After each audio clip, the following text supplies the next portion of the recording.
no capítulo 11,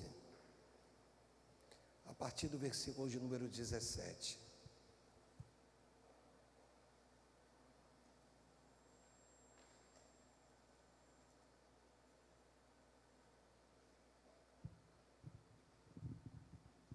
Os trabalhadores podem sentar.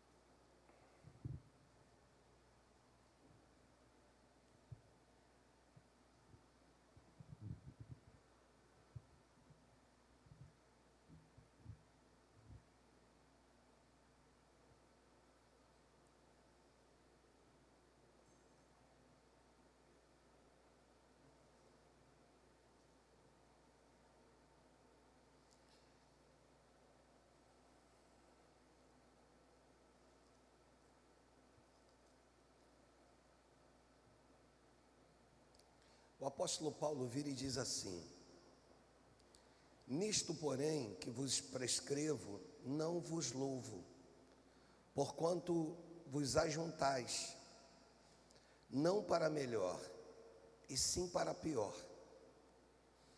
Porque antes de tudo, estou informado a haver divisões entre vós, quando vos reúnes na igreja. Eu, em parte, o creio.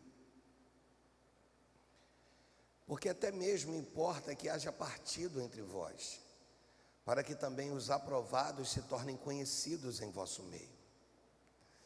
Quando, pois, vos reunis no mesmo lugar, não é a ceia do Senhor que comeis. Porque ao comerdes, cada um toma antecipadamente a sua própria ceia. E há quem tenha fome, ao passo também de há quem se embriague. Não tendes porventura casa onde comer e beber? Ou menosprezais a igreja de Deus e envergonhais os que nada têm? Que vos direi? Louvar-vos-ei? Nisto certamente não vos louvo. Aí ele começa dizendo: porque eu recebi do Senhor o que também vos entreguei. Que o Senhor Jesus, na noite que foi traído, tomou o pão e, tendo dado graças, o partiu e disse: isto é o meu corpo que é dado por vós. Fazei isto em memória de mim. Por semelhante modo, depois de haver ceado, tomou também o cálice, dizendo: esse cálice é a nova aliança no meu sangue. Fazei isto todas as vezes que o beberdes em memória de mim. Porque todas as vezes que comerdes este pão e beberdes o cálice, anunciais a morte do Senhor até que ele venha. Por isso, aquele que comer o pão ou beber do cálice do Senhor indignamente, será réu do corpo e do sangue do Senhor. Examine-se, pois, o homem a si mesmo, e assim coma do pão e beba do cálice. Pois quem come e bebe sem discernir o corpo, come e bebe juízo para si. Eis a razão que há entre vós muitos fracos e doentes, e não pouco os que dormem. Porque se nós julgássemos a nós mesmos, não seríamos julgados. Mas quando julgados, somos disciplinados pelo Senhor, para não sermos condenados com o mundo. Assim, pois, irmãos meus, quando vos reunir para comer, esperai, uns pelos outros. Versículo 34 e último desse texto e desse capítulo diz: se alguém tem fome, coma em casa, a fim de não vos reunirdes para juízo. Quanto às demais coisas, eu as ordenarei quando for ter convosco. Deus e Pai, fala conosco, toma minha vida nas suas mãos, usa-me conforme a sua vontade, no nome do Senhor Jesus. Esse texto é um texto de muita introspecção, é um texto que talvez toda a ceia devêssemos lê-lo por inteiro, porque nesse texto nós vamos ver que é muito comum que a gente venha cometer erros de um mês para o outro, de uma ceia para outra. Então nesse texto a gente consegue fazer uma avaliação, pegando os nossos erros, as nossas falhas, e tendo o poder através de uma palavra chamada arrependimento, de voltarmos para os braços do Pai. Nós vamos olhar a partir do versículo de número 17, que eu comecei essa leitura, o apóstolo Paulo um pouco que indignado com a igreja de Corinto. Há alguns teólogos que vão assemelhar a igreja de Corinto com a igreja dos dias atuais. Como assim, pastor? Era uma igreja que dava muito trabalho, deu muito trabalho ao apóstolo Paulo, de diversas maneiras. E nós vamos olhar que a escrita, a narrativa desse texto mostra uma indignação. Ele diz assim: nisto, porém, que vos prescrevo. Em outras palavras, eu queria estar escrevendo coisas que viessem edificar vocês de uma maneira diferente, para o bem. Não que o que eu estou escrevendo trará nada para o mal, não é isso. Mas eu queria gastar mais o meu tempo de coisas que viessem somar na vida de vocês de forma positiva. Mas é muito ruim, porque nesse texto é como se o apóstolo Paulo estivesse voltando depois de uma caminhada e tivesse que refazer algumas coisas, tivesse que trazer de volta algumas coisas, alguns ensinamentos que talvez fossem conhecidos pela igreja de Corinto, mas não praticado por eles. Então existem coisas que eu conheço, mas quando eu não pratico essas coisas, não me serve de nada. É igual quando nós declaramos no Evangelho de João, no capítulo 8, no versículo 32, nós costumamos dizer que não é a verdade que liberta. Pastor, a verdade não liberta? Não. Como assim? Jesus é a verdade.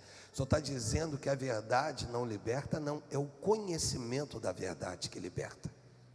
Quando você conhece a verdade, e conhecereis a verdade vos libertará. Então significa que se eu ouço sobre a verdade, mas não pratico a verdade, automaticamente ela não tem poder nenhum sobre a minha vida. Por quê? Porque Cristo não vai novamente ser exposto à ignomia. Ou seja, Ele não pode voltar para a cruz, ouvir novamente e ser sacrificado. O sacrifício dele foi o único por nós e absolutamente suficiente. Então o que eu quero tratar com vocês nesse texto é que quando o apóstolo Paulo ele começa dizendo: nisto porém que vos prescrevo, não vos louvo, ele está dizendo assim: poxa, eu preciso repreender vocês, mas não era o desejo do meu coração. O desejo do meu coração era ver que vocês estavam bem, é ver que vocês estavam caminhando bem, é ver que a igreja estava dando passos de fé, passos de ousadia na presença do Pai. Mas ele diz assim: porquanto vos ajuntai. Aqui está falando da koinonia, ou seja, de uma reunião que se fazia. É claro que o apóstolo Paulo vai trazer essa importância da koinonia. Ele está falando dessa festa que acontecia, e ele diz assim: porquanto vos ajuntais não para melhor, e sim para pior. Que coisa! E ele continua dizendo assim, porque antes de tudo estou informado a haver divisões entre. Vou ler o versículo 18 e 19, porque eles são versículos que vão tratar do mesmo, da mesma temática. Ele diz assim: porque antes de tudo estou informado a haver divisões entre vós, quando vos reúnes na igreja. Eu em parte o creio, porque até mesmo importa que haja partido entre vós, para que também os aprovados se tornem conhecidos no vosso meio. Ele está virando e está dizendo o seguinte: olha, chegou ao meu conhecimento que há partido entre vós, ou seja, de que vocês estão divididos. E a igreja de Corinto, ela tinha muito essa tendência de se dividir. Você vai ver o apóstolo Paulo tratando, até porque quando você põe Paulo e Apolo, você vai olhar esses dois homens de Deus, a representação deles, a importância deles para a igreja de Corinto em específico. Quando você olha Apolo era muito mais eloquente que o apóstolo Paulo, ainda que em detrimento de algumas coisas, ele ainda não havia recebido a orientação do Espírito Santo, ou seja, ele era alguém muito versado. Ele era alguém que as suas palavras eram palavras boas, palavras bonitas, era um homem de Deus. E a igreja começa a se dividir entre Apolo e o apóstolo Paulo. Ela começa a escolher, sabe,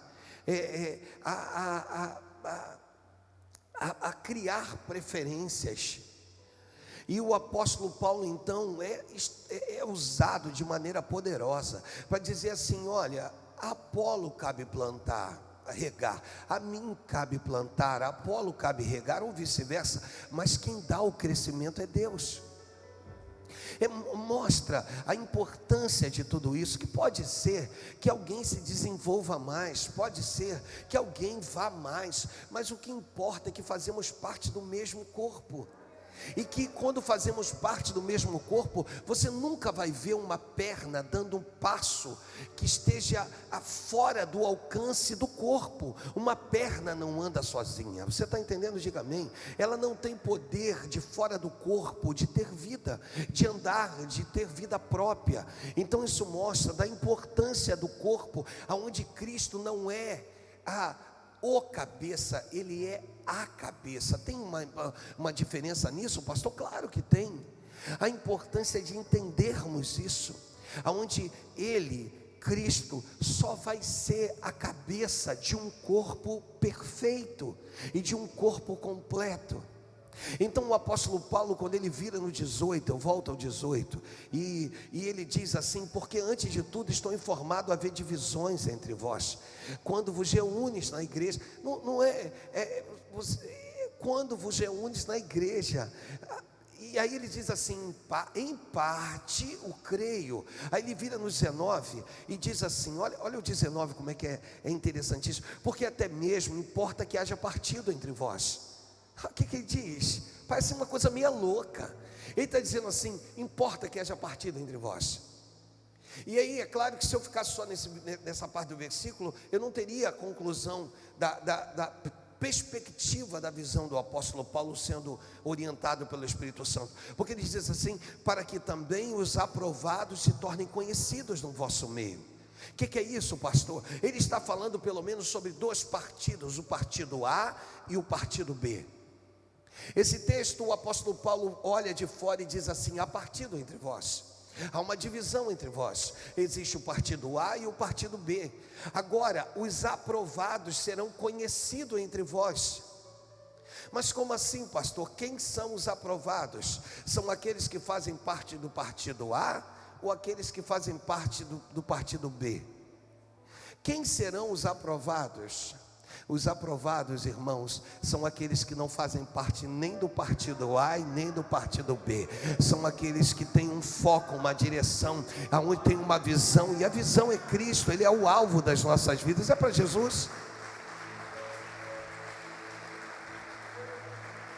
Então ele diz assim: importa que os aprovados se tornem conhecidos no vosso meio. São aqueles que estão fora das intrigas, fora dos disse-me-disse, fora das picuinhas, fora, participando do mesmo corpo, da mesma igreja. São aqueles que vão usar a instrumentalidade das suas ações para promover paz e não para discernir, propagar, aumentar. Por quê, pastor? Porque eu estou falando da ceia. E por que o senhor está falando da ceia? Porque a ceia era uma reunião familiar.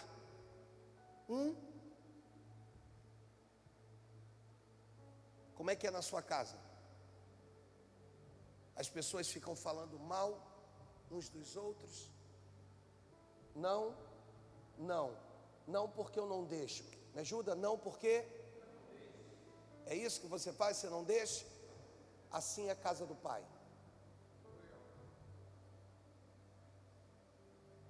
Assim é a casa do Pai.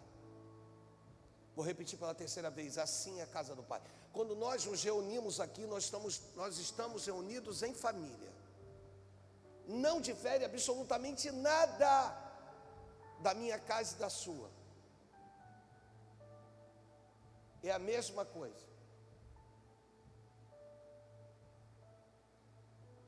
E quando você é tendencioso para o partido A, está reprovado. Tendencioso para o partido B, está reprovado. Pois os aprovados não fazem parte nem do A e nem do B.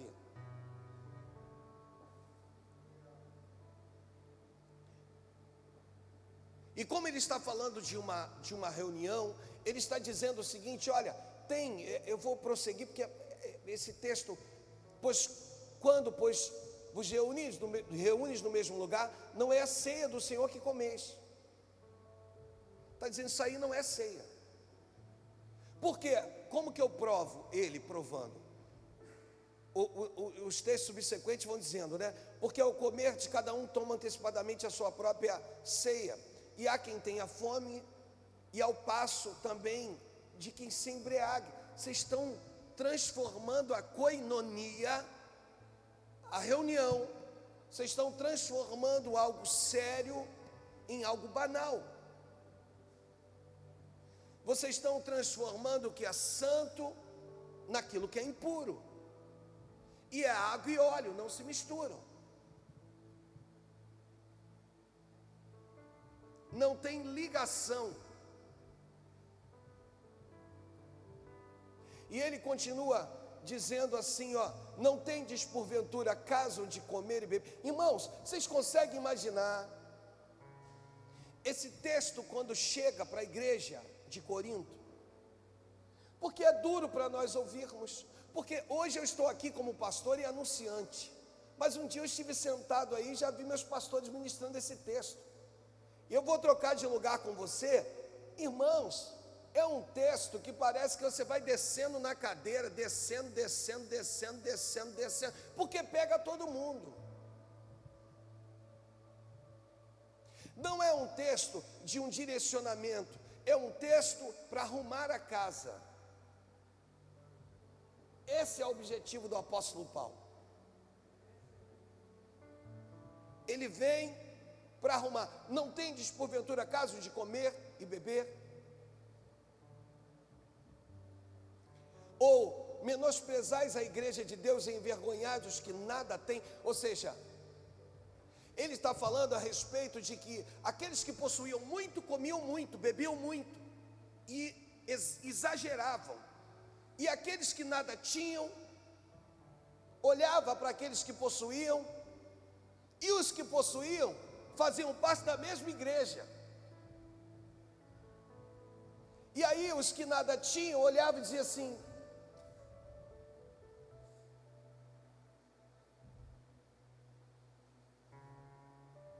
que vos direi? Louvar-vos-ei? Aí ele termina o 22 é muito forte, nisto certamente não vos louvo. Aí ele começa o 23 dizendo assim: porque eu recebi do Senhor o que também vos entreguei. Você sabe que a ceia do Senhor, ela precisa pelo menos de 4 itens para se tornar completa. Seja no primeiro domingo do mês, quando você participa aqui, ou no terceiro domingo do mês pela manhã, quando você participa comigo aqui. Ela precisa pelo menos de 4 itens, que o apóstolo Paulo vai narrar nesse texto. Ela precisa me fazer olhar para trás.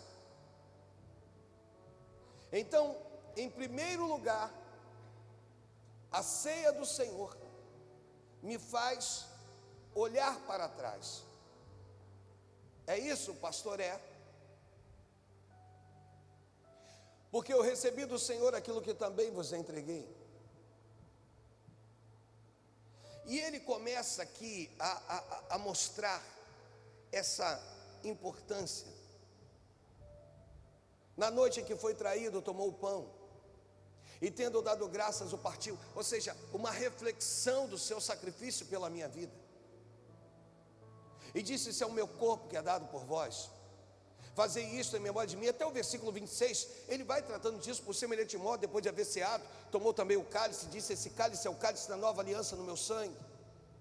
Aí o 26 ele vira e diz assim, porque todas as vezes que comeres do pão e beberes do cálice, ele está trazendo uma avaliação para as nossas vidas, de que em primeiro lugar eu preciso olhar para trás e valorizar o sacrifício de Cristo. Quando eu olho para trás e eu consigo valorizar o sacrifício de Cristo, tudo que Ele fez, todo o preço que Ele pagou, por algo que eu jamais teria condições de pagar, eu começo a entender a importância da ceia. 1 Coríntios capítulo 15, versículo 3 e 4, o texto diz assim, Antes de tudo vos entreguei o que também recebi, que Cristo morreu pelos nossos pecados segundo as Escrituras, e que foi sepultado e ressuscitou ao terceiro dia segundo as Escrituras. 1 Pedro capítulo 2, versículo 24, ou seja, eu estou trazendo à memória o seu sacrifício,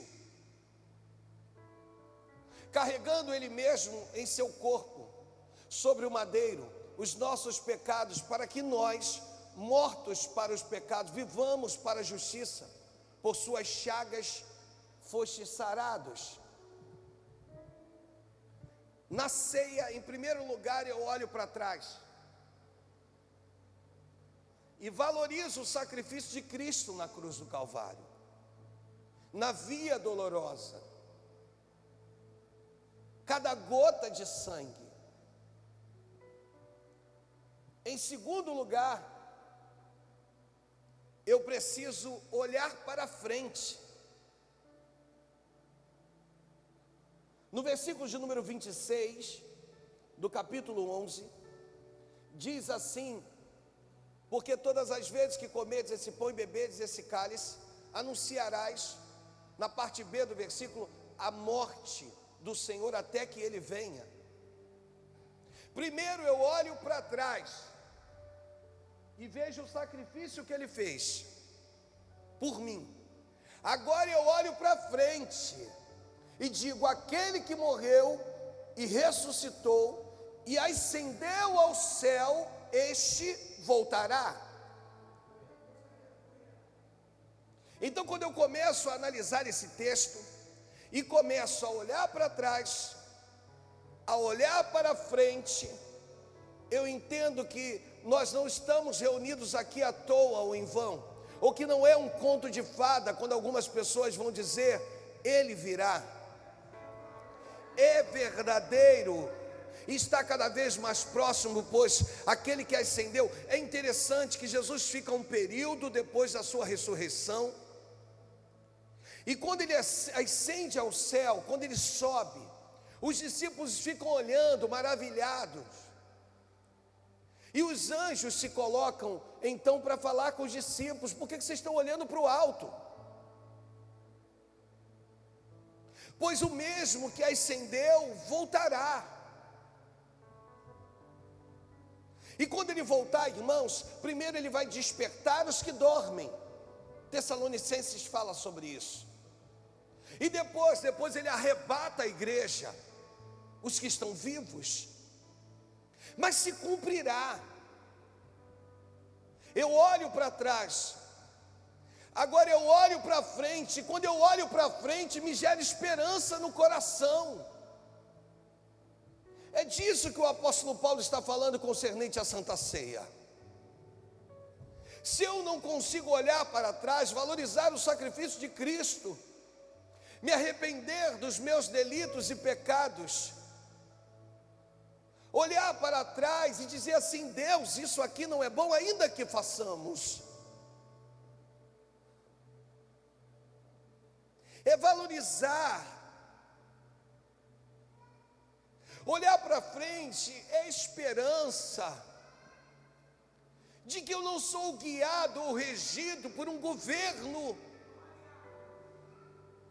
que pode ganhar ou não, pode ser impeachmentado ou não. Fica 4 anos, se tudo correr bem, podendo ficar mais 4. Mas o governo celestial não é assim. O governo celestial é para a eternidade, dura para todo sempre. Céus e terras passarão, mas a minha palavra não passará.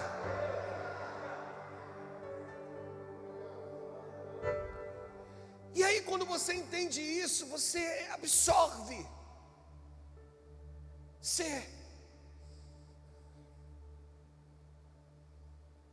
Eu já te contei aqui, nós não vamos ler o texto, que quando Adonias quer usurpar o trono de Salomão, e Batseba descobre, antes dela ir a Davi, porque Davi já estava idoso, o texto diz, deitado, a Bíblia diz que ela vai até Natã, o profeta, e ela explica para ele: olha, Adonias está aí, tem um complô. E aí Natã vira para ele e diz assim: vá até o rei, conta tudo para ele. Aí ela se apresenta ao rei, chega para ele e diz assim: meu senhor, quem tu escolheu como rei? Estou conjecturando. Aí Davi vai dizer: Salomão é o meu sucessor. Então por que Adonias quer usurpar o trono dele? Aí a Bíblia diz que o rei se levantou, irmãos, que coisa linda isso. Quando você olha isso numa esfera espiritual, sabe, quando você olha Jesus, Estevão sendo apedrejado, e ele contempla o céu aberto, e ele contempla a destra de Deus, Jesus de pé, inclinado para ele. Eu quero te dizer: não vos preocupeis com coisa alguma, pois o teu rei se levanta todas as vezes que lhe é necessário. A Bíblia diz que Davi se levantou, e aí Davi manda chamar Zadok, Benaia e Natã. Para cada um desses nomes tem um significado, irmãos. Natã significa presente, e manda chamar Salomão. Aí Salomão se apresenta, aí ele diz assim: olha, Natã significa presente. E não tem nada melhor do que receber presente do rei, irmãos. Porque às vezes os presentes chegam nos momentos que você menos espera. E presente tem o poder de alegrar o teu coração. Eu estava vendo no chá de panela do meu filho com a minha nora, E eu estava vendo quando chegou em casa, né? A curiosidade deles de abrir os pacotes, sabe que legal, irmãos. E aí nós ficamos, as meninas, a Deise, ficamos lá e ele foi abrindo, e sabe, e talheres, e copos, e tudo é importante. De repente, você que veio trouxe um balde, aí você pensa assim: balde não é importante? Quem te disse que balde não é importante? Balde é importante sim. Você não consegue estar numa casa se não tiver um balde pelo menos dentro da sua casa. E a gente foi vendo eles se alegrando com as coisas mais simples, outras coisas, louças e uma série de coisas, um pouco mais, mas de tudo faz parte. É isso que Deus está falando conosco. Essa é a igreja do Senhor. Tudo é importante, todos são importantes, do menor ao maior, do maior ao menor. Às vezes somos levados, e aí Davi manda chamar Natã, que significa presente, manda chamar Benaia, que significa justo. É lindo demais, lindo demais. Essa mensagem quem me deu na época foi o pastor Leonardo. Benaia significa justo. O que significa isso? Eu te justifico, Salomão. Não precisa abrir a tua boca, pois o rei Davi se levantou a teu favor. Porque Davi, mesmo velho, ainda tinha um respeito de todos os seus. Zadok significa edificou. O que significa Zadok? Sabe o que Davi estava falando, o pai falando para o filho? No lugar em que Deus te colocar, no lugar em que o rei te colocar, ninguém poderá te tirar. No lugar que ele te edificar. Que eu abro um adendo: não saia do lugar que Deus te colocou. Permaneça no lugar que ele te colocou. Davi vira e diz assim: agora me traga a minha mula real. Mas por que não um cavalo real, pastor? Ele manda trazer mula. Porque o cavalo corre rápido demais. E o objetivo da mula era passos lentos, para que de fato fosse propagado a vontade do rei. Vem alguém que vai vir puxando a mula e dizendo: Salomão é o rei que Davi escolheu. E agora dá uma ordem para ele. Quando ele estiver montado na mula, sentado na mula, sobre a mula, ele vai precisar ir para Gion. Qual é o lugar que eu disse? Gion significa fonte das águas. Qual é o significado de Gion? O que significa isso, pastor? Outrora, Salomão, você bebia e saciava a sua própria sede. A partir de agora, como rei, você vai precisar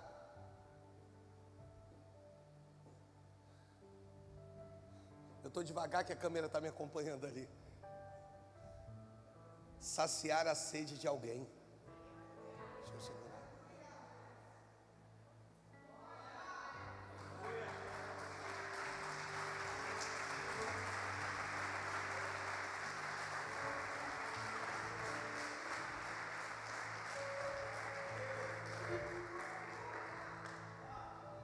Isso aqui faz uma analogia com Cristo.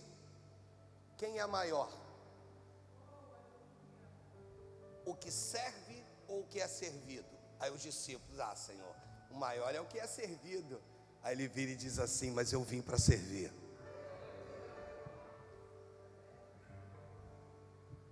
Fonte das águas. Então, em primeiro lugar, eu olho para trás. Em segundo lugar, me ajuda, eu olho. Em terceiro lugar, faz 5 dedinhos. Em terceiro lugar, eu olho para dentro. Versículo 27. Olha o que o texto diz. Por isso, aquele que comer o pão ou beber do cálice indignamente será réu do corpo e do sangue. Versículo 28, ele diz: examine-se, pois, o homem a si mesmo. Gente, hoje, desde ontem, na verdade, diante do Espírito Santo que estou falando com vocês, eu depois fui preparar, ontem à noite, eu fui preparar a mensagem, a primeira mensagem da conferência que começa à noite, a travessia. E aí eu fui esboçar ela, estou esboçando, e Deus falava comigo muito isso: examine-se, pois, o homem a si mesmo. Examine-se. Por isso que hoje eu cheguei na igreja e disse: Senhor, é ceia. Deus, então é isso. E aí fui ali dar uma olhada, e eu falei: tem algo aqui que o Senhor quer falar conosco. E o Senhor: olhe para trás, depois olhe para frente, e depois disso, olhe para dentro. O evangelho que consegue nos fazer ministrado e que consegue nos fazer olhar para dentro é o evangelho que se torna praticamente completo. Jesus vira e diz assim, a respeito do cisco: por que você está preocupado com o cisco no olho do seu irmão e você está esquecendo da trave dos teus olhos? Jesus vira e diz assim: se o seu corpo for luz, todo o seu corpo será luminoso. Se os seus olhos forem luz, todo o seu corpo será luminoso. Se forem maus, todo o seu corpo estará em trevas. Por quê? Porque ele está dizendo que os olhos são as janelas da alma. Se for luz, seu corpo estará luminoso. Se não for em luz, seu corpo estará em trevas. Então, examinar o homem a si mesmo é fazermos uma pergunta: o que Jesus faria no meu lugar? Jesus pega os escribas e fariseus e dá uma demonstração para isso. Diz assim: olha, eu não vim para os sãos. Ele se coloca como médico. E ele diz: eu não vim para os sãos, eu vim para os doentes. Mostrando que somos e temos e vamos ter sempre falhas e erros e acertos também, e vamos conviver, porque eu não posso perder tempo de estar examinando você, quando na verdade o que o texto diz é: examine-se, pois, a si mesmo.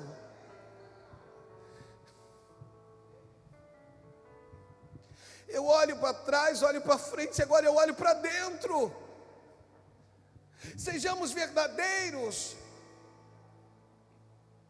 Entendamos, em definitivo, que pela graça que somos salvos, não é por mérito, não é por uma questão de espiritualidade, não é por uma questão de sermos, não, irmãos, de fato nós não somos, ou o que somos, só somos nele.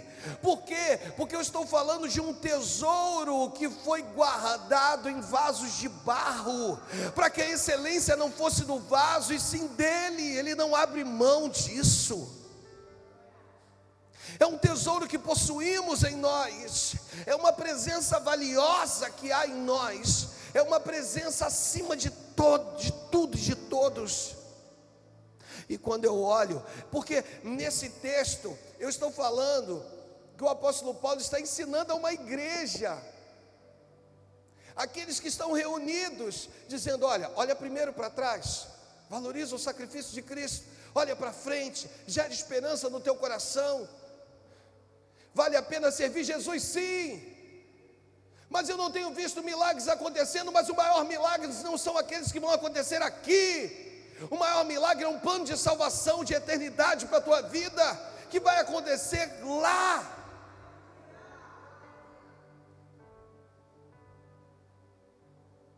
Agora olhe para dentro de si, faz uma avaliação interna,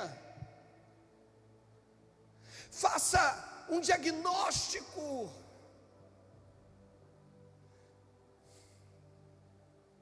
E aí quando eu olho para dentro de mim, eu vejo tantas imperfeições.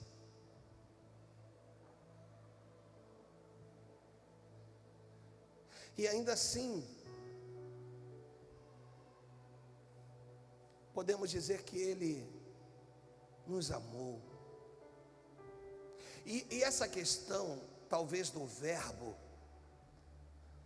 quando eu digo nos amou, estou me referindo ao amor, estou me referindo a João 3,16, porque ele deu o seu único filho, ofereceu o seu único filho. Ele nos amou primeiro. Irmãos, guarda uma coisa no teu coração. Isso é decorrente de uma visão teológica, mas é baseado nessa visão que eu creio. Nós não levantamos a nossa mão um dia e aceitamos Jesus muito antes disso. Ele nos aceitou. Eu não levantei a minha mão simplesmente para dizer: Senhor, eu te amo. A partir de hoje, Ele já tinha dia e hora marcada.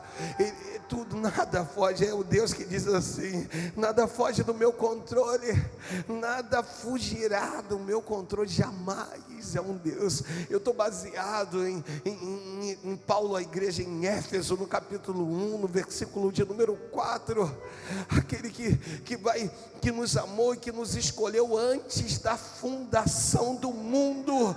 Você nem estava, seus pais nem se conheciam ainda, nem haviam nascido, seus avós nem existiam, seus bisavós nem existiam, e Deus está falando a respeito de algo que nasceu nele, ele escolheu, sabe, é uma escolha, antes da fundação do mundo. É poderoso demais.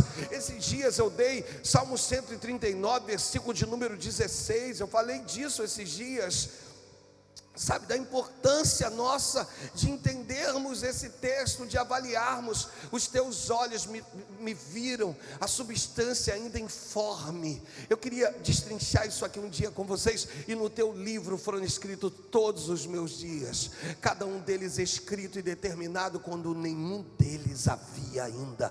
É um Deus que te conhece, que te sonda. Agora é um Deus que quer fazer você olhar para trás, você olhar para frente, você olhar para dentro, e quarto e último item, e olhar ao seu redor. De que forma, pastor? De uma forma julgadora? Claro que não. Claro que não. De uma forma que vá apontar quem está fazendo ou quem não está fazendo. 1 Coríntios capítulo 10, versículo 17. Estou terminando agora, irmãos.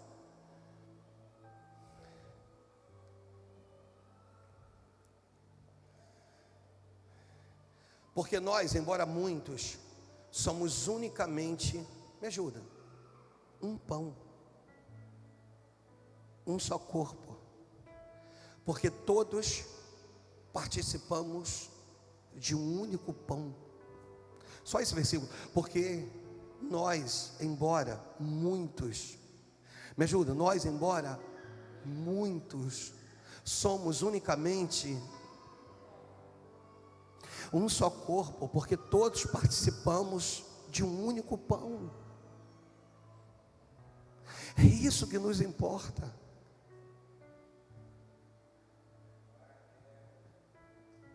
É voltarmos às essências, ou à essência. Então quando eu olho ao redor, bem, já olhei para trás, já olhei para frente, já olhei para dentro, e agora eu olho ao redor. Olhar ao redor é lindo, irmãos. 1 João capítulo 4, versículo de número 11. Olhar ao redor é lindo demais. Demais. Demais. Amados, se Deus de tal maneira nos amou, me ajuda, devemos nós também uns aos outros.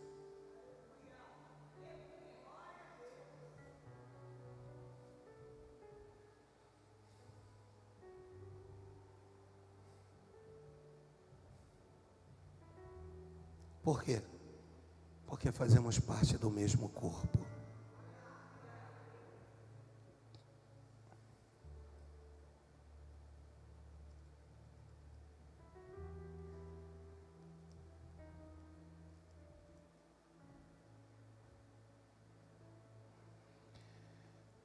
E quando fazemos parte do mesmo corpo, nós nos importamos. Esses dias eu estava conversando com a minha irmã e lembrei a ela algo de algumas palavras que ela havia me dito. Houve um momento lá atrás que a gente se desentendeu e foi ela quem me criou. E aquilo chateou naquele momento. A gente se desentende, aquilo chateou. E nós viemos de uma família, na época, e essa maldição já foi quebrada em nome de Jesus, mas na época muito dizimada pelo câncer nas mulheres de mama, por conta de coisas que se guardavam. Se você for hoje lá no Google, depois que você sair daqui, e você colocar lá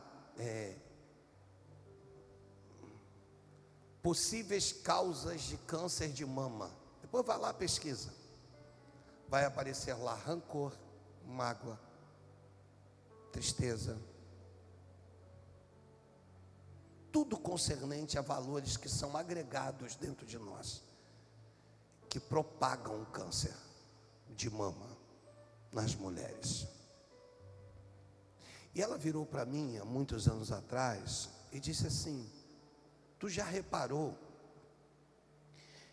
que quando chega no mês de janeiro, a gente sempre se desentende? E nesse desentendimento, às vezes você me fere, me magoa.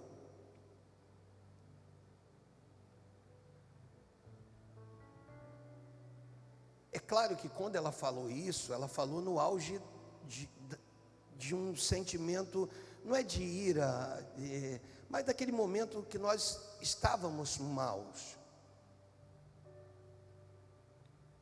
Eu olhei para aquilo, discerni no mundo espiritual e falei comigo mesmo: nunca mais. O que eu disse?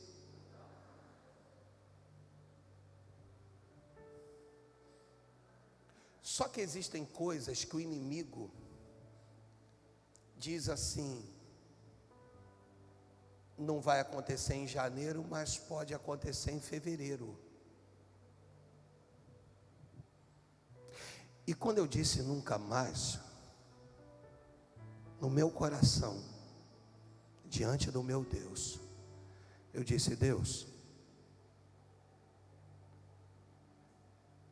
não vão ser palavras minhas que vai fazê-la adoecer. Então eu vou vigiar janeiro,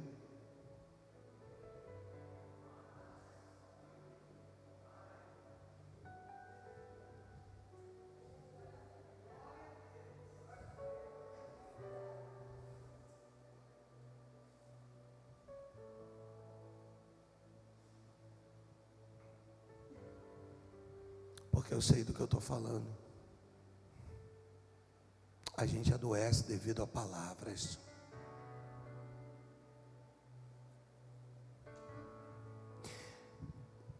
Quando em quarto lugar, a ceia me ensina a olhar ao meu redor,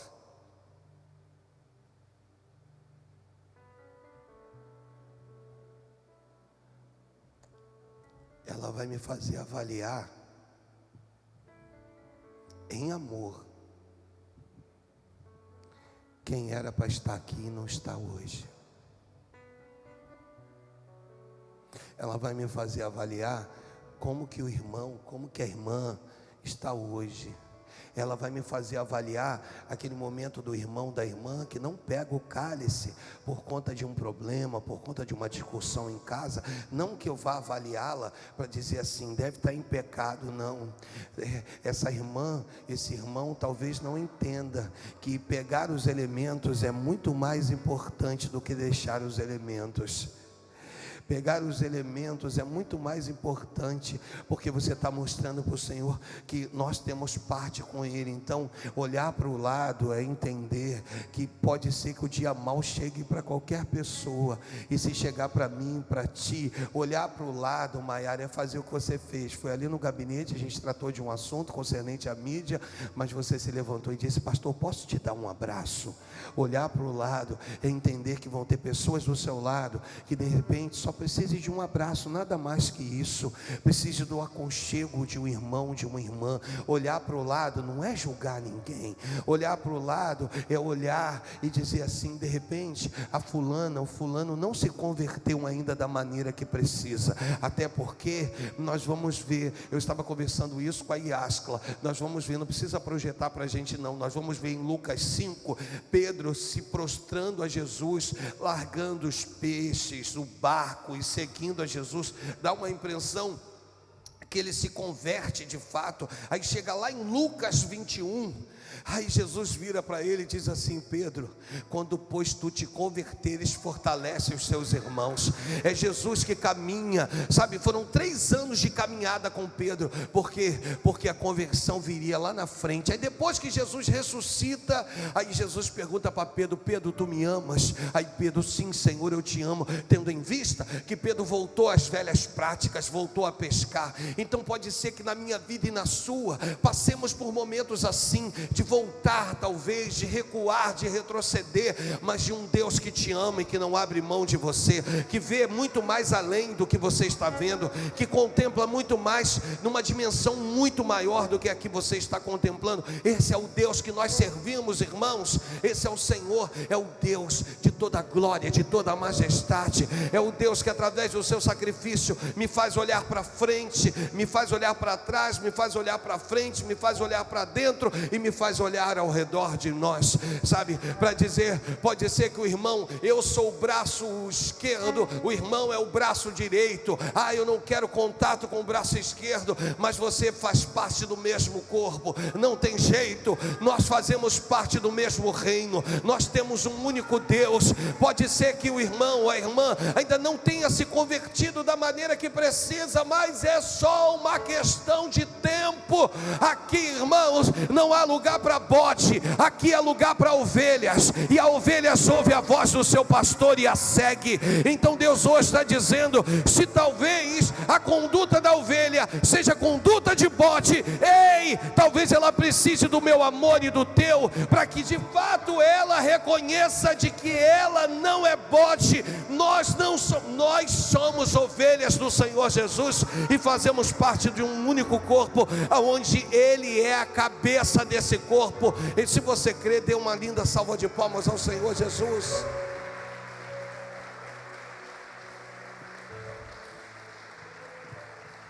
Então, para você que está me assistindo, não fique de fora.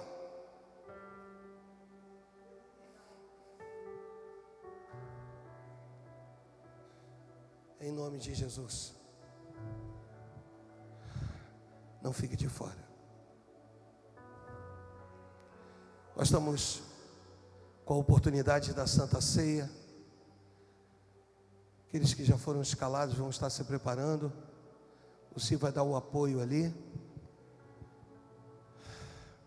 E eu queria que essa ceia fosse diferente na sua vida. Sabe quando eu levanto o cálice? Sabe quando eu como do pão? Sabe aquele momento que a gente fala assim, você vai comer do pão, e ao comer desse pão, você vai representar alguém.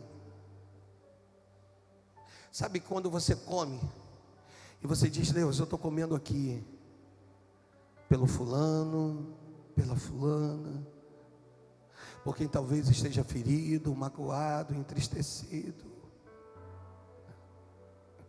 Eu estou esperando o momento certo para dar o meu testemunho.